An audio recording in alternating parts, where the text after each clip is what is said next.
You know what day of the week it is.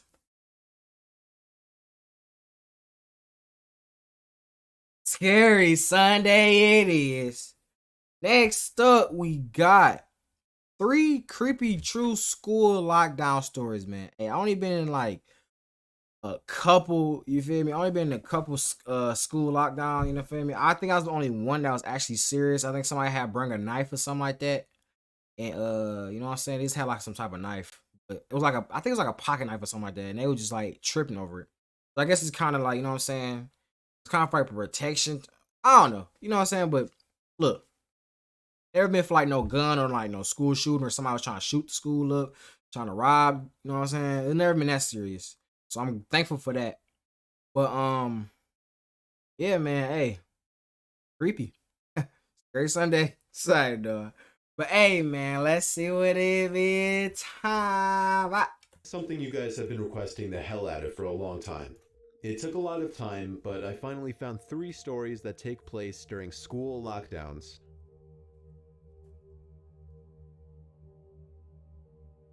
It was a typical boring day in calculus, only it was Friday, 7th period, meaning the week was almost over and spring break would finally be upon us, so everybody was getting antsy in their seats, I could tell. We didn't have a test that day like a lot of my friends did with their other teachers, so our teacher in the middle of class just decided to start playing games with us on Sporkle.com. He was a very laid-back teacher like that. As we were doing some brand logo quiz on Sporkle, I remember the exact moment it happened. Right after my friend answered a question, I remember the exact answer too, Adidas. The dean's voice came through the loudspeaker. He sounded panicked and frantic as he told all the teachers this was not a drill and to go into lockdown. I actually got the chills and I got goosebumps on my arms as our usually laid-back teacher too seemed panicked as he ran to turn off the lights and ushered us to the back corner of the room. We all sat in silence for about 2 minutes, and then the usual buzzing that came from a panel in the back of the room ceased, indicating that the school must have cut all the power. We all looked at each other, realizing this must be serious. A few more minutes of waiting later, we heard a man screaming at the top of his lungs coming down the hallway. 2 girls in the class actually started crying, which made all of us even more scared. Oh God, though, look, bro, girls. Every time it's a fight, girls gotta just scream to the top of their lungs. Like, maybe 2 people fighting over here and you're screaming. Why are you screaming? What are you screaming about, my nigga? I hate when that happens. And then, you know what I'm saying? The girls just want to cry. Like, bro, this is not the time for that, bro. We're trying to not die, bro. Okay, I understand you're scared, but bro, shut the fuck up. Shut up. Shut the fuck up. As the screaming got closer to the classroom, the lunatic-sounding man started banging on the lockers while screaming, "I'll kill all of you." It was at that moment that I started to fear for my life. My teacher shushed us as we all looked at each other to see our peers' reactions. The banging then moved from the lockers to our classroom door. Oh, hell no. And that's when one of the crying girls screamed no. The banging on the door only grew worse as the man started screaming, "Open up." 2 of the girls in the class were crying out loud now. It felt like an eternity that man was pounding at the door, but eventually he finally continued down the hallway, screaming like a mentally insane person until we could not hear him anymore.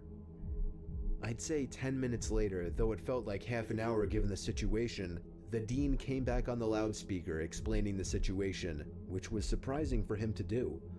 He explained that some apparently mentally unstable person entered the building and assaulted the woman sitting at the front desk, causing her to flee the building screaming, and staff wasn't sure if the man was armed or not. Now this was before the school had cameras or could afford proper security, so the school was wide open to something like this happening. The staff had done a sweep of all the hallways and classrooms and couldn't find him, so the dean instructed the teachers to resume teaching but to keep all the doors locked and to not let any students leave for any reasons. The most disturbing part, however, is that one of the janitors working the night shift found the man sleeping in one of the storage closets near the back end of the school. Y'all never found him? What the fuck? And according to rumors that were spread by my peers, Sticking out of his pocket was a .44 Magnum. The janitor must have done something stupid to wake him up, for example, leaving the closet door open, because by the time a police officer could arrive on the He was scene, gone? the man was gone. My entire class, as far as I know, to this day, has no idea if this man was ever found, but I like to think that right now, he's being given the proper help that he needs. Bro, what the fuck, bro? That's tough, I ain't gonna lie. W ad block. My school has 2 lunch periods. First lunch period is for all 6th graders and some 7th graders. The second lunch period is for the other half of the 7th graders and all 8th graders. The lockdown happened in the beginning of October. The day the lockdown occurred, it was overcast and rainy. During the first lunch period, I heard 4 loud booms. I personally thought it was thunder, but the entire lunch crowd started screaming. I was thinking those kids were just serious pussies, but the campus security came in and started yelling at people to go into the multi-purpose room, and the kids who were in line buying lunch had to throw out their lunch and come inside. Me and some friends went inside the room along with a huge group of other kids. Everyone was curious as to what was happening. Our multi-purpose room is huge, and the back wall of the room is made of see-through glass. When me and my friends were rushed inside the campus, security was covering the glass with the curtains, and there were adults at every exit. My friend Eric was curious, as well as the rest of us, so he asked one of the adults what was going on. When he came back, he said, "You know how right in front of TMS there's those houses?" I replied, "Yeah." "There's this mentally disabled, crazy man that barricaded himself in front of his house, and he's threatening to commit suicide and kill the cops if he's evicted. He was walking around outside of school watching kids in a weird way," Eric told us. It turned out the man was also a registered sex offender, making matters worse. Oh yeah, definitely We were worse. stuck in the multi-purpose room for a whole hour, taking up 2 periods. After the whole thing was settled, we were escorted to our classrooms one by one. I later found out that the man lives next to my friend Brandy, who told me about the previous Halloween when she saw the same man at his window cutting his arm and writing in his own blood, "Don't come here or I'll kill you," on his window. Whoa! Whoa! What did she just say? When she saw the same man at his window cutting his arm and writing in his own blood, "Don't come here or I'll kill you," on his window. What the Of fuck? course, being Halloween, people, including Brandy, assumed it was just for the holiday. But after this horrific incident, we knew this man was mental, and we're glad he never got near us.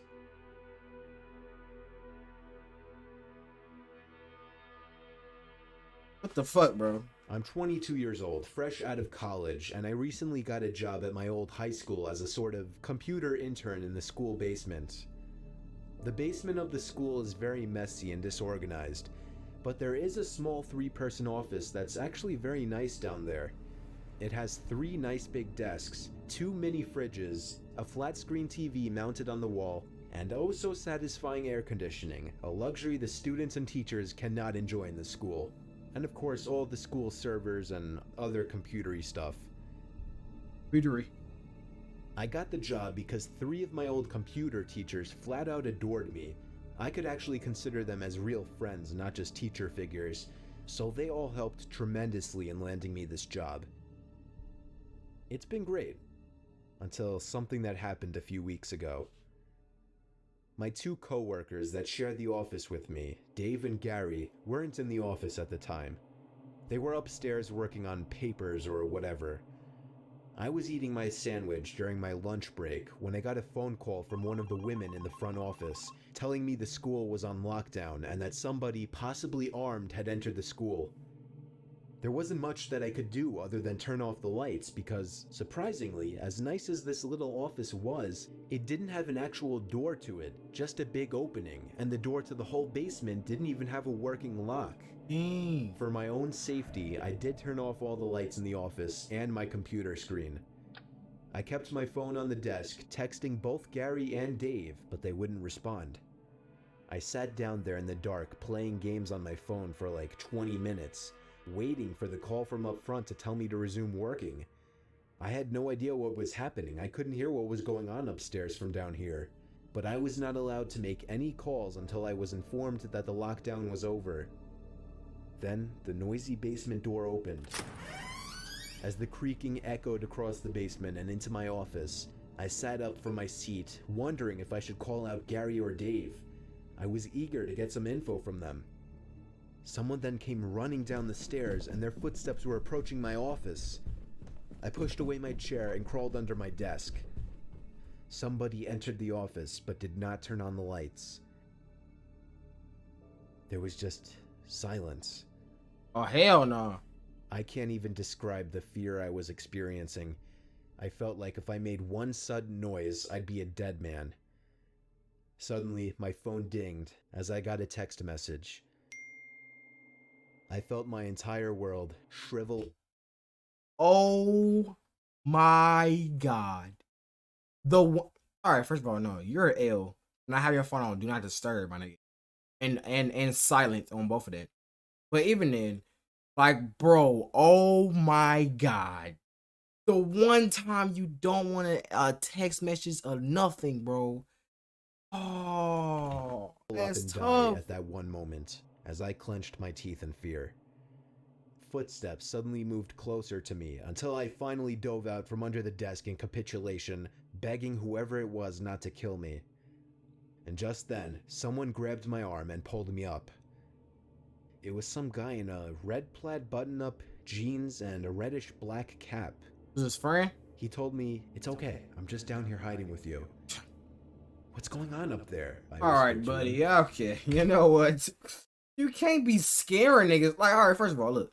Why the fuck did you run? You sprinted down there, okay? Like, it's just so much sus shit going on. And then, why didn't you just say anything? Like, you feel me? He should have said that when he first walked into there. Because I know because he said he was in the chair at first. And he went and pushed his chair out the way and then got on the table. I know he heard that. So why didn't he just be like, I'm trying to hide from you too, you know what I'm saying? Like, call out. Like, bro. Like, what the fuck? He had a reddish-black cap. He told me, "It's okay, I'm just down here hiding with you." "What's going on up there?" I whispered to him. He kind of ignored my question and asked me if there's an exit down here. I told him, "Yeah, around that way." Oh, whole time? This might be the nigga that they running from. Oh, shit. Before he could do anything else, I asked him, "Who are you?" There was a brief moment of silence before he started explaining he was coming in to pick up his son when a teacher told him to hide. After his explanation, I checked my phone and saw the text I received was from Dave. It said, "Dude, this is fucking crazy. Some guy with a gun shot Mr. Buckley. He's wearing a red shirt and a hat. Whatever you do, don't come upstairs." Red I was shirt. about to reread that text out loud to the man until I realized. I looked up and felt my stomach sink. The man seemed to catch on to my suspicious stare. Panicking, all I could think to do was to run for the upstairs. A gunshot echoed through the basement and I could hear the bullet ricochet off something metal in the darkness. But thank God the bullet missed me and I made it upstairs. Fortunately, police were waiting at all exits, including the basement exit, and caught the man the second he opened the door. More good news, our teacher Mr. Buckley survived the gunshot. It was later determined that the man and Mr. Buckley had some beef for whatever reason, but that was never revealed. All we know is that Mr. Buckley couldn't have done anything that would have warranted this kind of reaction. And I know that the sound of that gunshot will forever echo in my mind.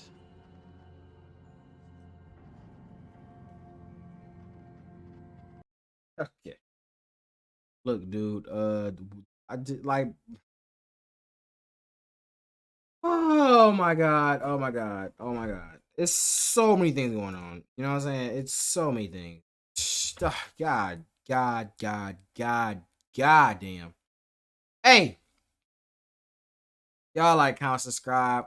Comment y'all yet to next, man. Follow me on Instagram for our most active. Gonna grind to 1K, man, and I'm out.